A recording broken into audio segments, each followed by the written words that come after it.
išao ovako. I već me skoro progutao, ali ja sam mu skočila na glavu i tako sam ga zveknula. Baš smo dobar tim. A ti? Ti si zbilja hrabar. Da, i ti si bila hrabra.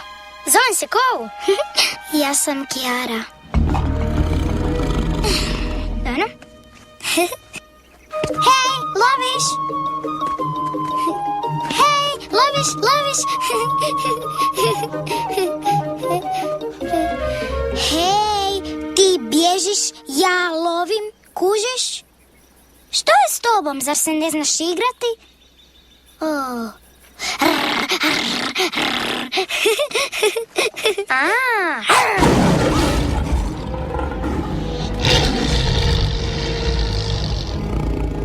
Zira, Simba.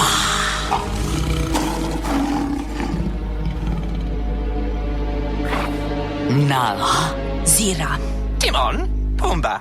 Dobro, sad kad smo se upoznali, gubite se iz naše gordozemlje! Vaše gordozemlje.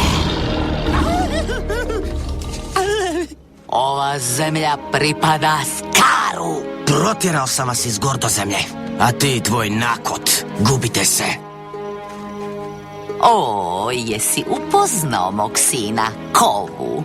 Osobno ga je odabrao Skar da slijedi njegove stope i postane kralj.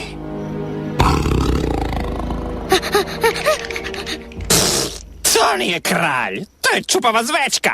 Kovu se rodio prije no što si nas ti progno u pustošiju. I to bez hrane i bez vode. Ti znaš što je kazna za povratak u gordozemlju. Ali djeca ne znaju.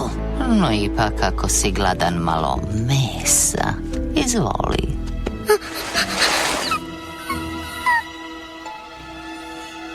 Uzmi ga i nosi se. Mi smo završili. O, ne, Simba. Pa tek smo počeli.